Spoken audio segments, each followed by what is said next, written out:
Oh, merci beaucoup, Serge. Hey, ça parle fort, j'ai l'impression. Il ne faudra pas que je monte le ton trop. Sous le régime de l'esprit. Alors, c'est un sujet qui. Sous le régime de l'esprit, c'est un sujet qui complète un petit peu mon dernier enseignement dans l'Épître aux Galates, quand on avait parlé de l'inquiétude de l'apôtre Paul pour les Galates, qui étaient qui étaient sollicités par des personnes, des enseignants qui circulaient dans les églises de la Galatie pour inciter les croyants de la Galatie, qui étaient principalement d'origine païenne, qui les incitait à se faire circoncire puis à se placer sous la loi de Moïse. Et donc, pour l'apôtre Paul, cela constituait un très grand danger de déviation de l'Évangile. Et il écrit dans l'Épître aux Galates ces instructions pour avertir les Galates du danger qu'ils courent s'ils se soumettent à ces judaïsants, à ces enseignants qui voulaient les ramener sous la loi de Moïse par la circoncision. Dans son livre, Timothy Keller, le livre qui est étudié le mardi par plusieurs personnes, dans son livre, Timothy Keller parle de 3 façons de répondre à Dieu. Et il nous fait un petit diagramme qui est très intéressant et qui nous parle de ces 3 façons de répondre à Dieu. Il y a d'un côté le légalisme ou la religion. On peut répondre à Dieu, à l'appel de Dieu, à se tourner vers Dieu, mais à travers la religion, à travers des rites, à travers des lois et même des œuvres qu'on est appelé à faire. Mais c'est toujours l'homme qui est à l'œuvre pour essayer de gagner quelques justifications de soi devant Dieu. L'autre côté, c'est les gens qui ne veulent pas se mettre aucunement sous une religion, qui rejettent la religion et qui même rejettent les valeurs absolues et qui pensent qu'ils peuvent vivre leur vie selon leur propre désir, leur propre volonté à eux et qui n'ont pas vraiment de Dieu ou qui se soucient très très peu de Dieu dans leur vie. Donc c'est comme 2 extrêmes, et ces 2 extrêmes-là ont quelque chose en commun. Ça manifeste, ils ont un point commun. Le point commun, c'est l'homme qui, dans sa chair, dans sa force personnelle, l'homme qui essaie de vivre selon ses propres normes, ses propres forces, et qui ne se soumet pas à Dieu à travers ces deux façons d'approcher les choses.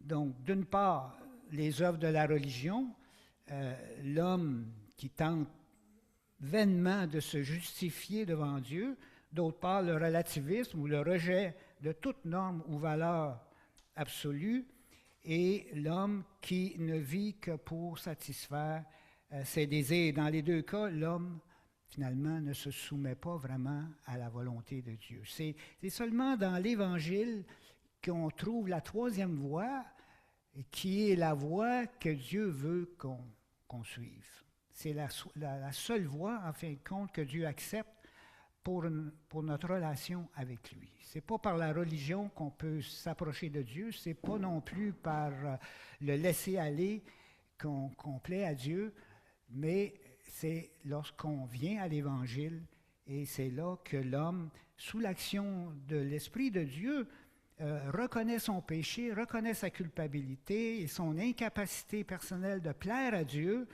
et il se tourne vers l'Évangile, il se tourne vers la grâce de Dieu qui lui est offerte en Jésus-Christ pour le pardon de ses péchés et avoir une capacité nouvelle de vivre pour Dieu. L'Évangile n'est ni une religion, ni l'absence de religion, nous dit-il, mais quelque chose de complètement différent. C'est une 3e façon d'être en relation avec Dieu qui passe par la grâce. Là, c'est plus l'homme qui prend charge de lui-même, qui prend charge de sa destinée, mais c'est l'homme qui s'abandonne à la grâce de Dieu qui est en Christ et qui décide de marcher avec Dieu. Dans l'Épître aux Galates, Paul répond. Ce qu'on voit dans l'Épître aux Galates, ça fait ressortir ce que Timothée Keller nous dit dans son livre. Ce qu'on vient de voir dans ce schéma, c'est que l'Épître aux Galates répond à ces deux erreurs-là. La première erreur, de se mettre sous le joug du légalisme. C'est ce que les Galates étaient sollicités de faire, de vivre leur vie chrétienne comme croyants en se plaçant sous la loi mosaïque, sur la loi juive, et de se faire circoncire. Paul leur dit, « Oh, vous êtes sur la mauvaise voie, c'est pour la liberté que Christ nous a libérés. » Il nous a libérés de ce système de justification par nos œuvres. « Demeurez donc fermes et ne vous remettez pas de nouveau sous le joug de l'esclavage. » De nouveau, parce que eux, anciennement, les Galates, même s'ils n'étaient pas juifs, ils avaient un système, une façon de s'approcher de Dieu avec des règles, des rites et puis des lois. Et puis l'Évangile les avait délivrés de leur idolâtrie et puis de leur système religieux. Et ils étaient venus à Christ. Mais là, les judaïsants essaient de les amener dans un autre système religieux qui paraît plus acceptable, puisque c'est la loi que Dieu a donnée à son peuple dans l'Ancien Testament. Mais Paul leur dit, si vous faites ça, eh bien, vous allez dans le mauvais sens. Ce n'est pas par là que vous allez plaire à Dieu. La deuxième erreur que Paul souligne dans l'Épître aux Galates, c'est l'autre, ceux qui ont une conduite sans religion, sans normes morales, sans valeur absolue. OK, on a une liberté en Christ, wow, on va faire ce qu'on veut. Non, l'apôtre Paul a dit, ça c'est l'autre voie qui n'est pas acceptable aux yeux de Dieu. Vous n'êtes pas dans la vérité quand vous pensez comme ça que Christ vous libère d'un système religieux par la grâce qu'il vous offre en Christ pour faire ce que vous voulez. Frères, vous avez été appelés à la liberté, seulement ne faites pas de cette liberté un prétexte pour vivre selon la chair. Et là, il leur donne son instruction, marchez par l'Esprit. Et vous n'accomplirez point les désirs de la chair. Marchez par l'Esprit, voilà la voie dans laquelle Dieu nous appelle à marcher. Deux voies, en fin de compte. La première étape, la voie de la grâce de Dieu en Jésus-Christ, et la deuxième étape pour la vie chrétienne, marcher par l'Esprit. Et vous allez pouvoir vivre une vie agréable à Dieu.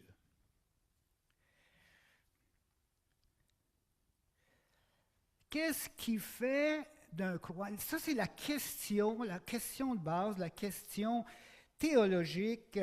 C'est la question du débat théologique le plus important du premier siècle qui s'est passé à la naissance du christianisme. Cette question-là, c'est la question qui a été posée dès le début du christianisme. Qu'est-ce qui fait d'un croyant d'origine païenne un véritable croyant? C'est ça la question qui a été débattue. C'est ça qu'on voit à travers les épîtres du Nouveau Testament. On voit dans l'épître aux Hébreux, on le voit dans l'épître aux Galates, on le voit dans l'épître aux Colossiens. Il y a plusieurs épîtres qui soulignent et dans les Actes des Apôtres, on voit qu'il y avait là une question à résoudre absolument parce que ça mettait tout le monde dans la confusion. Et l'apôtre Paul, qui était dans la cité d'Antioche avec d'autres croyants, a reçu lui aussi la visite de gens qui venaient de Jérusalem et qui disaient, écoutez, là, les croyants ici, ils doivent être circoncis, puis ils doivent pratiquer la loi de Moïse s'ils veulent être sauvés. Puis l'apôtre Paul, il dit, non, ça, c'est pas l'Évangile. Et puis là, il est parti avec Barnabas, sont allés à Jérusalem, avec les apôtres et les anciens qui étaient là, puis ont débattu de la question. C'était le premier concile de l'histoire chrétienne pour débattre cette question-là très importante. Alors quelques-uns, dans les Actes des Apôtres, chapitre 15, verset 5, alors quelques-uns du parti des pharisiens qui avaient cru se levèrent et dirent, dans cette conférence-là, dans ce concile-là, ils dirent qu'il fallait circoncire les païens et leur commander d'observer la loi de Moïse. Et là, dans le cours de la discussion, l'apôtre Pierre s'est levé et l'apôtre Pierre, il le rappelle ici dans le livre des Actes, dans le chapitre 10, l'apôtre Pierre avait été, à travers une vision que Corneille, le centenier Corneille, qui était un païen, mais qui quand même suivait d'une certaine façon, il était proche du judaïsme, mais il n'était pas un juif, c'était un païen. Et l'apôtre Pierre avait été demandé d'aller dans la maison de Corneille pour lui annoncer l'Évangile à lui et à tous les siens qui étaient réunis. Corneille avait eu une vision de la part de Dieu, puis un ange lui avait dit, tu vas aller chercher Pierre qui loge à tel endroit, puis tu vas lui dire de venir ici, puis il va te dire les paroles par lesquelles tu vas être sauvé. Et là, l'apôtre Pierre est allé chez Corneille et il a commencé à parler du Seigneur Jésus, il a annoncé l'Évangile, puis dans le cours de la discussion, le Saint-Esprit est descendu sur Corneille et tous ceux de sa famille qui étaient réunis avec lui. Et c'est ça ce que au cours de la discussion, l'apôtre Pierre rappelle aux gens dans la discussion. Les apôtres et les anciens se réunissent pour examiner cette affaire qui dit que les païens, les croyants d'origine païenne doivent être circoncis et observer la loi de Moïse. Alors, ils ont examiné cette affaire. Après une vive discussion, Pierre se leva et leur dit, « Frères, vous le savez, dès les tout premiers jours, Dieu a fait un choix parmi vous afin que par ma bouche, les païens entendent la parole de l'Évangile et qu'ils croient.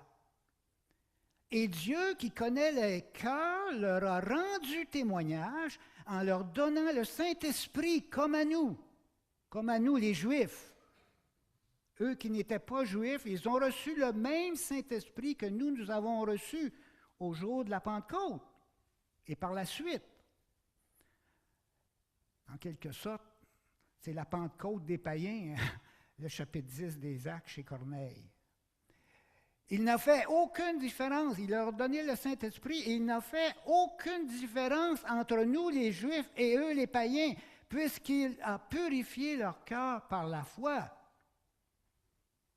Et le témoignage de que ça c'était réel, c'est que le Saint-Esprit leur a été donné. Maintenant donc, pourquoi tentez-vous Dieu et mettez-vous sur le cou des disciples un joug, la loi de Moïse, un joug que nos pères et nous-mêmes, nous n'avons pas été capables de porter? Nous-mêmes, les Juifs, on s'est convertis à Christ parce qu'on reconnaît notre impuissance à nous justifier par les œuvres de la loi. On est coupable devant Dieu. On ne pourra jamais par nous-mêmes se justifier, quelles que soient les œuvres qu'on fait. Notre cœur est souillé par le péché et on reconnaît que c'est en Jésus seulement que se trouve le salut. Et nous, les premiers croyants, c'était des Juifs. Mais c'est par la grâce du Seigneur Jésus que nous croyons être sauvés, nous, les Juifs, de la même manière qu'eux. Alors, ça, c'était la question la plus importante. Et on voit ici comment l'apôtre Pierre a amené son point et il a dit, il ne faut pas s'engager dans cette voie-là. Vous allez mettre un joug sur le cou des disciples d'origine païenne. Alors, c'est l'apôtre Pierre leur répond que la marque véritable, pour répondre à la question, qu'est-ce qui fait d'un croyant d'origine païenne un véritable croyant? Eh bien, la marque véritable du croyant, c'est le témoignage de Dieu manifesté par le don du Saint-Esprit. C'est ça qui authentifie que la personne réellement appartient à Dieu, qu'elle est passée de la mort à la vie, des ténèbres à la lumière, du pouvoir de Satan au pouvoir de Dieu. La nouvelle naissance par le don du Saint-Esprit. C'est ça qui fait le véritable, qui est le témoignage véritable qu'une personne appartient à Christ. Si quelqu'un n'a pas l'Esprit de Christ, si quelqu'un n'a pas l'Esprit de Dieu, il ne lui appartient pas.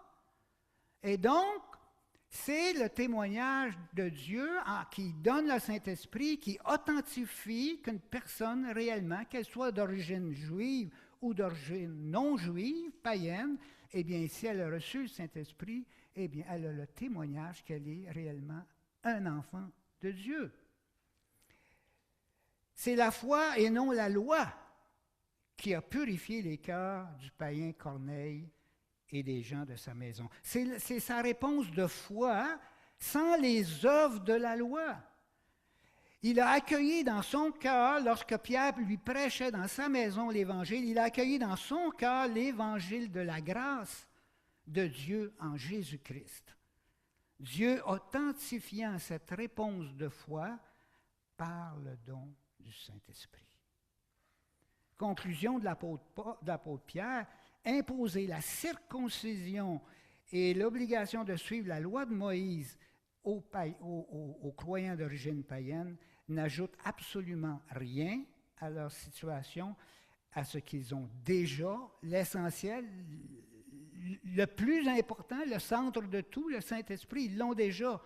Et de revenir sous la loi, ça ne rajoute rien, ça va constituer même un joug qu'on va mettre sur leurs épaules, un joug que nous-mêmes les Juifs, pendant des millénaires, depuis Moïse, on reconnaît qu'on a toujours failli. Toute l'histoire des Juifs de l'Ancien Testament, c'est une faillite d'observer la loi de Moïse. Ils ont eu Dieu les a châtiés, Dieu leur a infligé des conséquences de leur idolâtrie et de leur manque de soumission à cette loi-là. Donc, ça nous montre que l'apôtre Paul, l'apôtre Pierre, il est tout à fait contre ce principe-là et il est uni avec Paul dans cet avertissement qu'on ne doit pas aller dans cette direction-là. Revenir sous la loi pour vivre la vie chrétienne constitue un recul par rapport au plan de Dieu. On voit dans l'Épître aux Galates, chapitre 4, verset 23, chapitre 3, verset 23 à 25, avant que la foi, Paul il donne ici une description du plan de Dieu, comment Dieu est en train d'agir, puis à quelle étape qu'on est rendu dans le plan de Dieu. Avant que la foi vienne, sous la loi, quand on était sous la loi, jusqu'à ce que Christ vienne, depuis Moïse jusqu'à Christ, on était sous la loi jusqu'à ce que Dieu amène le Christ promis par les prophètes. Avant que la foi vienne, nous étions enfermés sous la surveillance de la loi en vue de la foi qui devait être révélée. En vue de. Ainsi, la loi a été un précepteur pour nous conduire à Christ. Un précepteur, c'était quelqu'un qui prenait les enfants d'un propriétaire, d'un homme riche, et qui les amenait à l'école, pour qu'ils soient enseignés.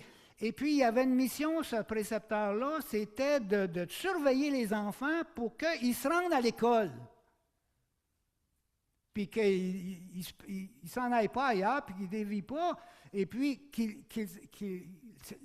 lui, le précepteur, il était redevable au maître, et il devait faire en sorte que les enfants qui lui étaient confiés soient amenés à l'école pour être enseignés.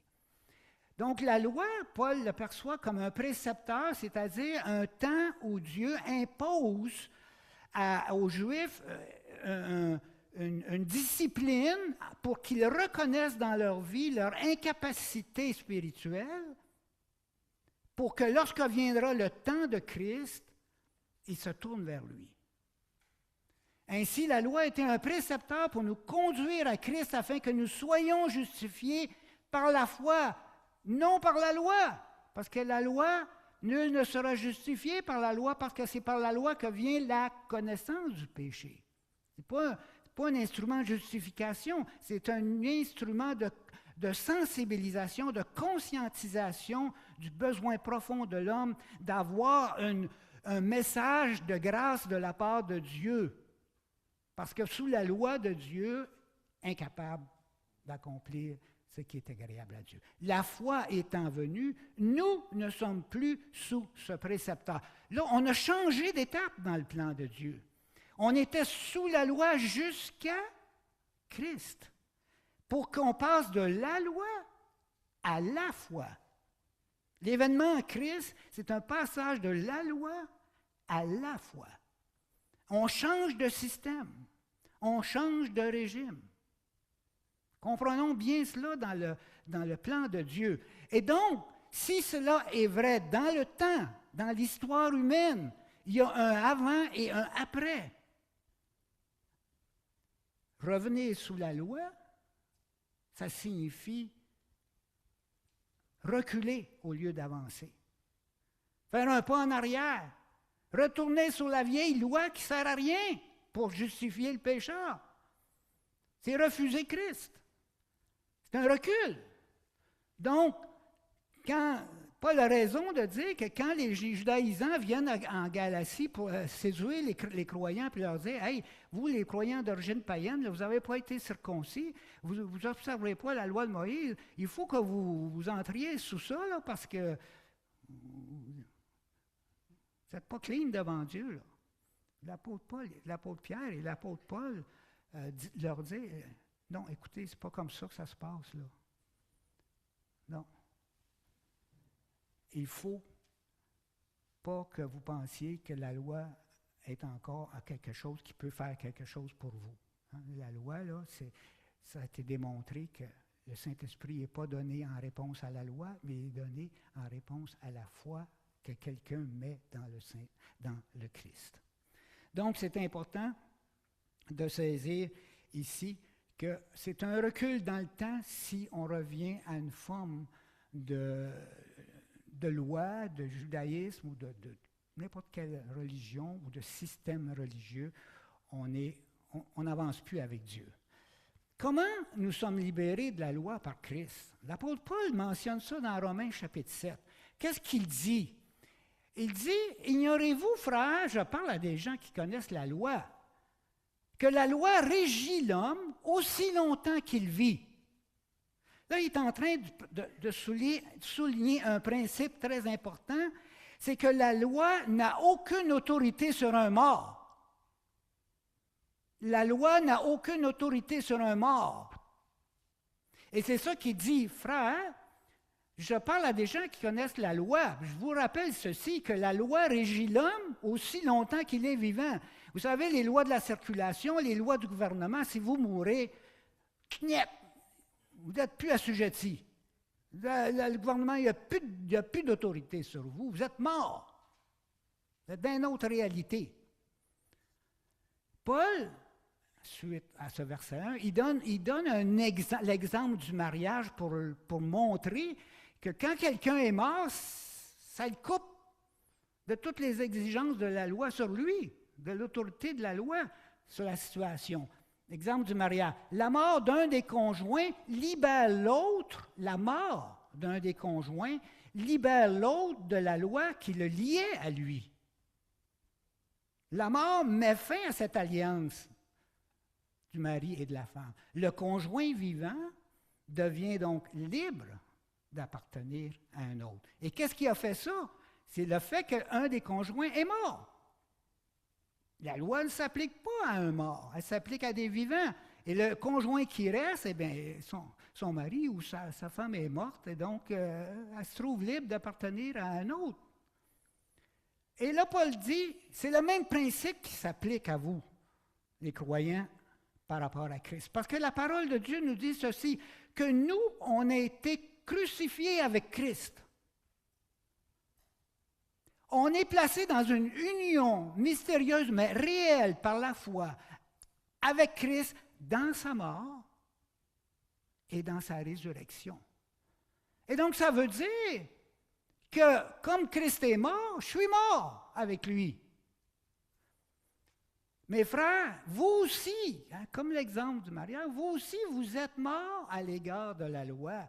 Comment ça? Je suis vivant par le corps de Christ, pour appartenir à un autre, à celui qui est ressuscité d'entre les morts, afin que nous portions des fruits pour Dieu. Wow, c'est fort ce qu'il est en train de dire là, l'apôtre Paul. Il dit vous êtes libérés de la loi parce que dans votre union à Christ, par la foi, vous avez participé, dans quelque sorte, à la mort du Christ. Vous êtes morts avec lui. Et donc, vous êtes délivrés par cette mort-là du pouvoir, de l'autorité, de l'emprise que la loi avait sur vous. Donc, c'est une relation réelle, mais difficile à comprendre. Le fait de notre union avec Christ dans sa mort, dans sa résurrection, c'est une des vérités les plus complexes, les plus difficiles, les plus profondes du Nouveau Testament concernant la relation de nous avec Christ et avec Dieu. Et le but de cela, remarquez bien que le but de cela, c'est afin que nous portions des fruits pour Dieu. Pourquoi? Parce que sous la loi, nous ne pouvions pas porter des fruits pour Dieu réellement. Et ça, l'apôtre Paul, il l'explique ici, dans la suite de son raisonnement. Il y a nécessité d'être libéré de la loi, car lorsque nous étions sous l'emprise de la chair, les passions des péchés provoquées par la loi.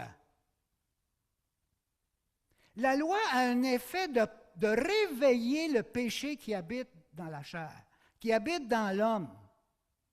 L'homme est placé devant les commandements et les commandements, au lieu de restreindre le péché, excitent le péché qui est en l'homme à désobéir.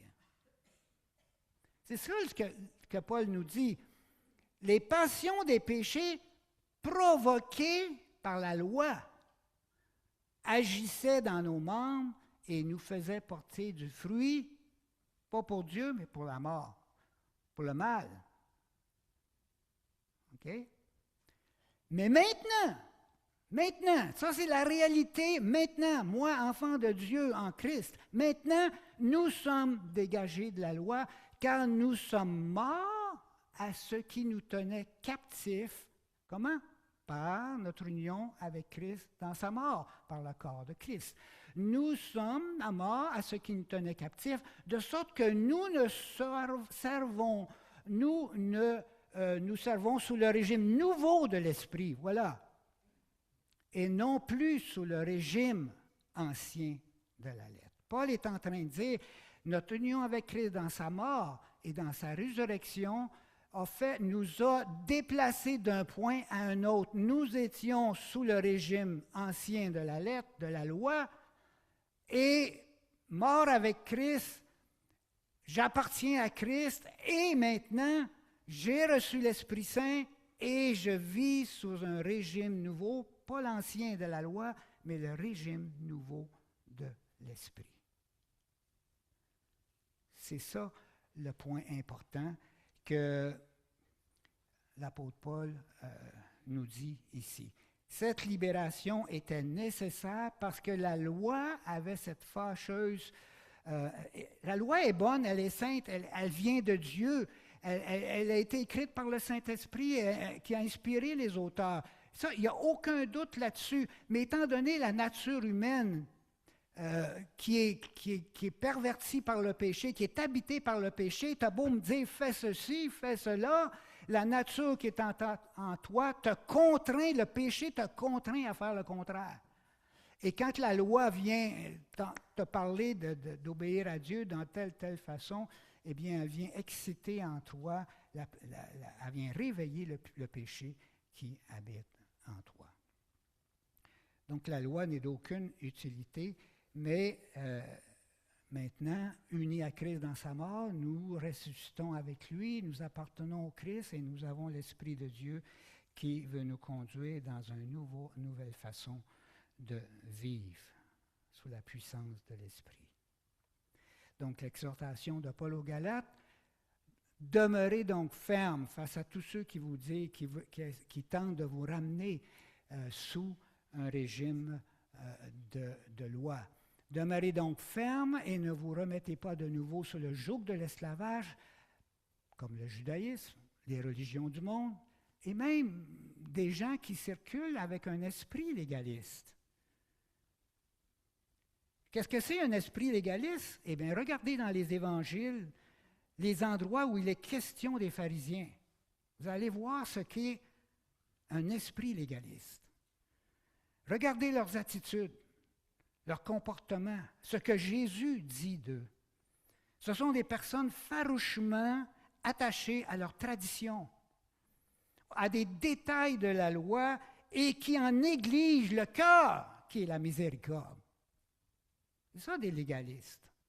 C'est ça des gens qui ont l'esprit légaliste, l'esprit religieux. Ils sont farouchement attachés à leur tradition, à des détails de la loi qui négligent le cœur de la loi, qui est la miséricorde. Ce sont des gens qui jugent, critiquent, condamnent facilement, parfois sous les apparences et non sur des fondements réels, et qui cherchent à asservir les autres en les prenant dans leur filet. Ils donnent eux-mêmes une apparence d'être justes alors qu'ils ne le sont pas. Ça, c'est l'esprit légaliste qu'il faut absolument se méfier de cet esprit-là et de toute tendance qu'il peut y avoir en nous à aller vers cette façon de penser ou de vivre. La deuxième erreur, donc la première c'était celle du légalisme ou de la religion, mais la deuxième erreur, le relativisme ou une absence de normes morales. Même pour ces gens-là, le relativisme, Dieu n'existe pas, ou si Dieu existe, il n'y a aucun impact dans nos vies, aucune influence. Et l'esprit de ça, c'est de faire selon les désirs qu'on a, au gré du temps, des circonstances de nos vies, c'est nous qui sommes maîtres de nous-mêmes. L'apôtre Paul leur dit, écoute, vous avez été appelés à la liberté, vous êtes dégagés de la loi, vous n'êtes plus sous la loi, mais vous avez été, vous ne pouvez pas utiliser maintenant votre nouvelle situation pour vivre comme vous voulez, en faire un prétexte pour vivre d'une manière qui ne sera pas en accord avec Dieu. Vous êtes des croyants. Dieu est saint. Dieu est juste. Dieu est bon. Et toute contradiction dans nos vies avec le Dieu qui est saint, qui est Dieu, qui est juste, qui est bon, qui est miséricordieux, c'est une contradiction d'appartenance, d'alliance, de nouvelle naissance avec Dieu. Vous ne pouvez pas vous servir de cette liberté pour vivre comme vous voulez. Ça ne fait pas partie de ce qu'on appelle la vérité de l'Évangile, le vrai Évangile. Vous avez été appelés à la liberté, seulement ne faites pas de cette liberté un prétexte pour vivre selon la chair. La réponse de Paul, marchez maintenant par l'Esprit et vous n'accomplirez point les désirs de la chair. Marchez par l'Esprit. Donc l'apôtre Paul leur dit, si vous voulez vous défaire, si vous ne voulez pas vivre selon la chair, marchez selon la loi. C'est pas ça qu'il dit. Parce que la loi est impuissante à nous faire marcher pour Dieu. Il dit, vous avez une réalité nouvelle en Christ. Marchez selon la réalité nouvelle. Vous avez l'esprit, marchez selon l'esprit, parce que l'esprit cherche les choses de Dieu, alors que la chair ne cherche pas les choses de Dieu. Mais l'esprit cherche toujours les choses de Dieu. Et si vous êtes animé par l'esprit, vous allez accomplir les choses de Dieu.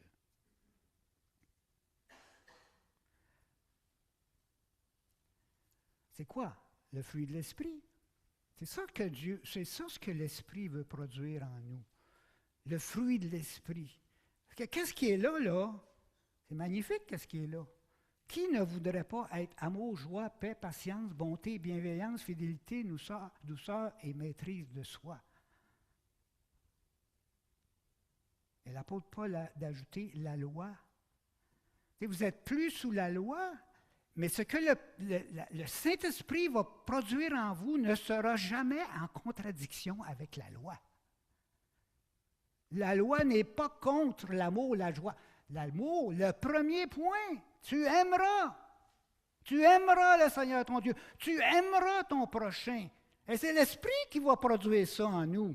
Si nous sommes sous la loi, nous marchons dans la chair, dans notre propre énergie, dans notre propre force. Mais si tu marches dans l'Esprit Saint et tu t'y attaches fermement, avec persévérance, si tu apprends à marcher avec lui, tu vas voir dans ta vie des changements extraordinaires. Des changements que tu ne pouvais pas produire par toi-même, mais des changements que l'Esprit de Dieu en toi va produire. Parce que lui, il a la puissance de Dieu pour te communiquer Christ en moi à l'espérance de la gloire. Christ en nous, c'est l'Esprit de Christ qui est en nous. Et il va produire le caractère de Christ en nous. Il va produire la vie de Christ en nous. Il va produire les œuvres de Christ. Il va produire le fruit d'un amour pour Dieu et pour le prochain.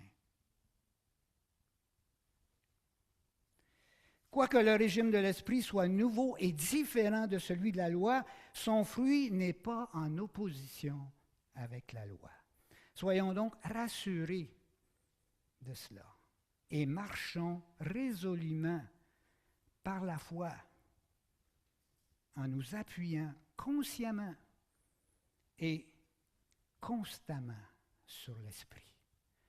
Vous savez, l'Esprit agit en nous même quand on n'en est pas conscient. Mais j'ai remarqué que dans ma vie chrétienne, trop souvent, je ne prends pas conscience de ce qui se passe, et puis l'action de l'Esprit, je le vois de temps à autre, mais je réalise que c'est quand tu es conscient de cette vérité-là, de cette réalité-là, que tu vas avancer à un rythme que tu n'avançais pas avant. Pourquoi? Parce que là, tu vis consciemment. Vous savez, l'apôtre Paul, il dit « marcher par l'Esprit ». Et le verbe « marcher », le verbe « marcher » est un impératif présent. Et l'impératif présent, en grec, ça signifie ceci: ne cessez pas de marcher. Marchez continuellement. Ça veut dire, apprends à marcher consciemment par l'Esprit continuellement. Ne cesse pas. Parce que le jour que tu cesses de marcher par l'Esprit, tu tombes sous la chair. Et la chair a des désirs contraires à ceux de l'Esprit, et la chair va te faire produire des choses qui ne sont pas dignes de Dieu. Mais si tu prends conscience de ta vie, et puis tu dis, Seigneur, ça dans ma vie, là, c'est pas de toi, c'est pas vivre d'une manière qui t'honore. Cette façon de réagir, cette façon de parler, cette façon de penser, je vois bien que ça ne t'honore pas, ça ne vient pas de toi. Ça veut dire, hey, wow, là, tu prends conscience que tu vis ta vie selon la chair, de ce que tu étais avant. L'apôtre Paul, il dit, hey, sois conscient de ça, là, puis marche selon l'Esprit, puis tu vas voir le fruit de l'Esprit. Mais c'est un apprentissage. Vous savez, marcher par l'Esprit, ce n'est pas quelque chose d'occasionnel. Selon la Bible, selon le Nouveau Testament, selon les enseignements des apôtres, de l'apôtre Paul, il dit marcher, donc ne cessez pas, marchez continuellement. Marcher selon l'Esprit, c'est un mode de vie. C'est un mode de vie, ce n'est pas quelque chose d'occasionnel. C'est un mode de vie qui transforme une personne et qui le revêt du caractère de Christ. Pas par sa puissance, mais par le fruit de l'Esprit qui agit en lui. Sois conscient que comme tout changement qui se produit dans une vie, on a besoin d'une période d'adaptation. Marcher selon l'Esprit constitue un apprentissage à faire. Si nous nous y appliquons activement par la prière. Seigneur, fortifie-moi par ton esprit. Seigneur, remplis-moi de ton esprit. Seigneur, conduis-moi par ton esprit. Donne-moi la sagesse de ton esprit dans telle et telle circonstance. Si on commence à prier Dieu en fonction de la réalité du Saint-Esprit qui est en nous et on demande à Dieu que la réalité du Saint-Esprit qui est en nous soit agissante, que l'Esprit produise son fruit, mais vous allez voir des choses dans vos vies extraordinaires. Et si vous vivez dans l'inconscience de la présence du Saint-Esprit et du recours au Saint-Esprit pour vivre votre vie chrétienne, vous allez végéter. Vous allez rester pris avec des habitudes, avec des comportements, avec des pensées qui vont vous nuire et qui vont vous empêcher de vivre pour le Seigneur de la façon que lui voudrait que vous viviez. Donc, il y a une période d'apprentissage et si nous y appliquons activement par la prière, par l'étude de la parole et en appliquant notre foi aux promesses de Dieu pour la prière et notre foi dans les vérités et les promesses révélées dans la parole de Dieu, alors on va apprendre de jour en jour à marcher de mieux en mieux par l'Esprit. On va apprendre de jour en jour à marcher de mieux en mieux par l'Esprit. Nous verrons de grands changements dans nos relations avec Dieu, de grands changements avec nos prochains.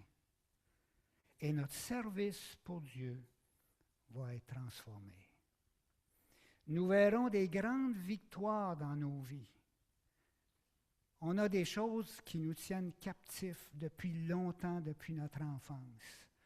Mais c'est le but de l'Esprit Saint, la volonté de l'Esprit Saint de nous affranchir de tout ce qui ne reflète pas que nous sommes à l'image de Dieu. Dieu veut nous délivrer. C'est pour ça qu'il nous a donné son Esprit, pour nous transformer et nous donner de vivre une vie de joie abondante. La joie!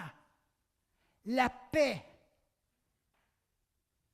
Pas la paix et la joie qui viennent de toi-même, mais qui viennent du Saint-Esprit qui produit ces choses merveilleuses en toi. Puis quand ça se produit, vous le réalisez, vous dites, hey, j'ai changé dans cette situation-là, dans ces circonstances-là. Je ne réagissais pas comme ça avant. Maintenant, je réagis différemment. Puis Seigneur, je réagis conformément à ta volonté.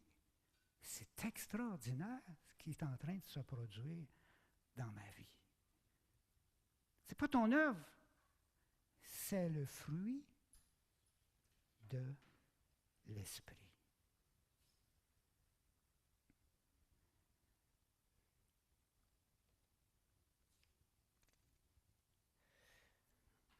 Je ne sais pas à quel âge j'ai commencé, là, mais... OK. Comment savoir si vous ne marchez pas selon l'Esprit? Paul a fait une checklist. Juste avant. Checklist. Les œuvres de la chair sont évidentes. Sont évidentes. Quand vous ne marchez pas selon l'Esprit, vous marchez selon la chair. Mais les œuvres de la chair sont évidentes. Sont tellement évidentes que vous ne pouvez pas passer à côté et dire hey, ça, c'est l'œuvre de l'Esprit. C'est pas le fruit de l'Esprit, c'est l'œuvre de la chair. Seigneur, je ne marche pas dans la bonne voie. Et les œuvres de la chair sont évidentes, c'est-à-dire inconduite, impureté, débauche, idolâtrie, magie, hostilité, discorde, jalousie, fureur, rivalité, division, parti pris, envie, ivrognerie, orgie et choses semblables. Il s'est réservé une petite boîte qu'on peut en mettre d'autres dedans. Puis ça, l'Esprit va vous le montrer qu'il y a d'autres affaires qui rentrent dans la petite boîte. Si vous cherchez vraiment à marcher par l'Esprit, parce que l'Esprit il veut vous montrer qu'est-ce que vous mettez dans la petite boîte, puis que vous cachez là, puis que vous ne voulez pas céder à Dieu. Il va vous le montrer. Parce que le but de l'Esprit, c'est que nous portions du fruit pour Dieu.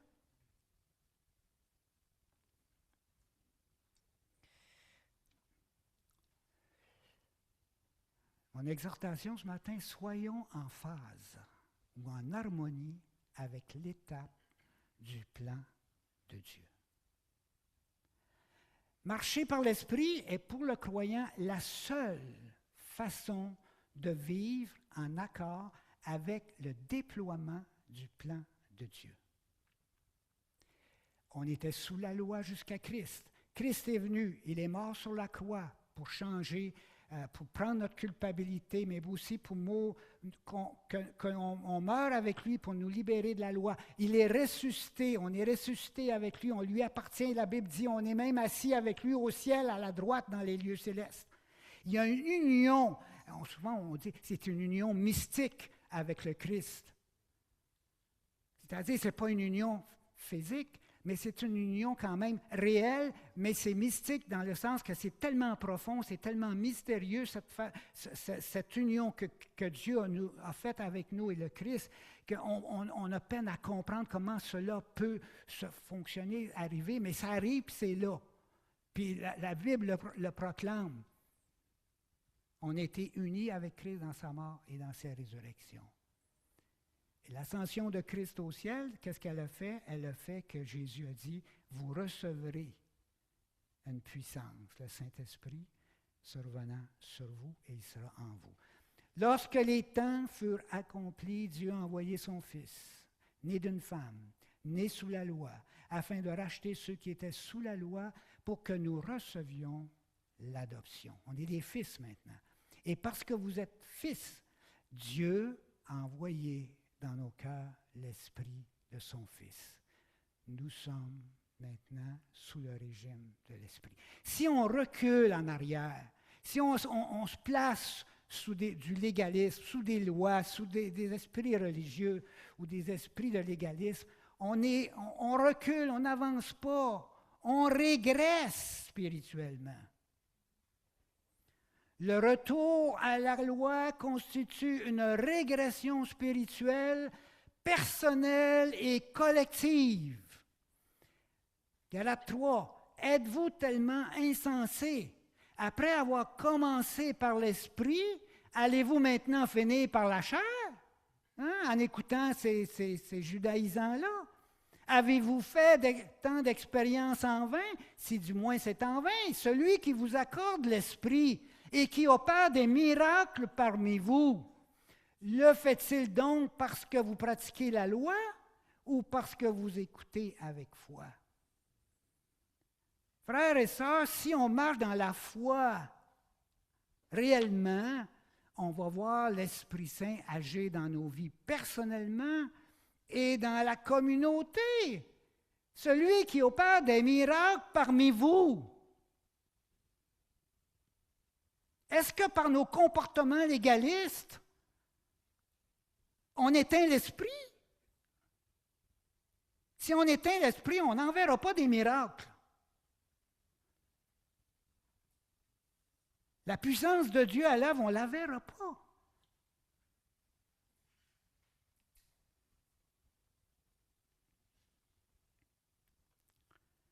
Le légalisme éteint l'esprit, mais marcher par l'esprit allume les réveils. Timothy Keller, il y a 3 textes que je relève ici. Les réveils et les renouveaux sont nécessaires parce que le cœur humain fonctionne par défaut sur le mode de la justification par les œuvres. Nous ne vivons pas d'ordinaire comme si l'Évangile était vrai. On connaît les vérités, mais on ne les vit pas. On ne place pas notre confiance dans ces vérités-là, puis on ne s'applique pas à les voir agir dans nos vies. On a besoin d'être réveillé puis d'être renouvelé. Tous les réveils sont des périodes pendant lesquelles les opérations ordinaires du Saint-Esprit sont grandement intensifiées. Pourquoi? Parce qu'on le recherche, parce qu'on demande à Dieu l'action du Saint-Esprit de transformation dans nos vies, parce qu'on veut se soumettre non plus à la chair mais à l'esprit.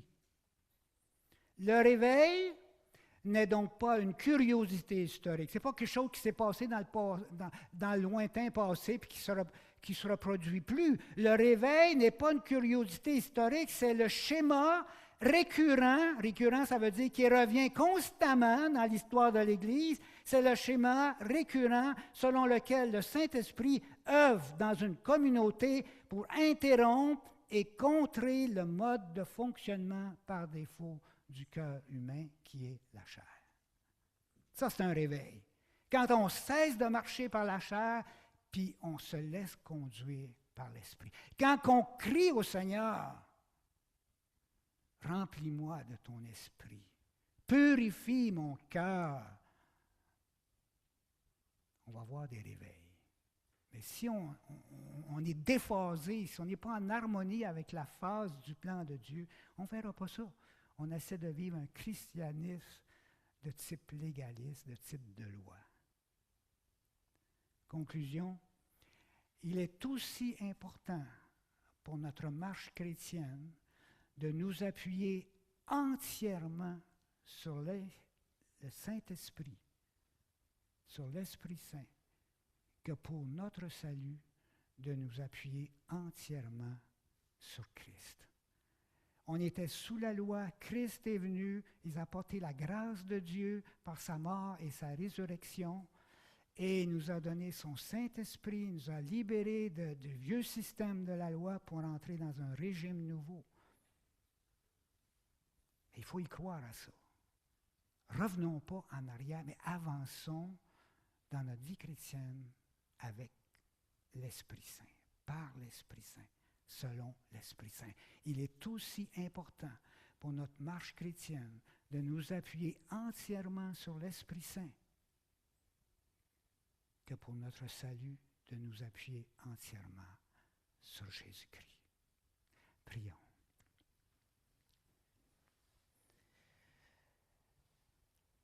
Seigneur, quelle vérité absolument merveilleuse, extraordinaire, que ces vérités que tu nous révèles dans ta parole, Seigneur, les vérités de ton plan de salut pour l'homme, qui n'est pas seulement le salut de la croix, le salut de nos péchés pardonnés, expiés, mais un salut vivant, réel, présent par la puissance de ton Saint-Esprit en tous ceux qui sont venus à Christ, qui se sont confiés à lui, à sa grâce, qui auront répondu à ton appel et que tu as certifié par le sceau de ton esprit, tu as certifié leur foi, tu as certifié leur appartenance à toi en leur donnant ton Saint-Esprit qui nous scelle comme enfants de Dieu, comme fils et filles de Dieu,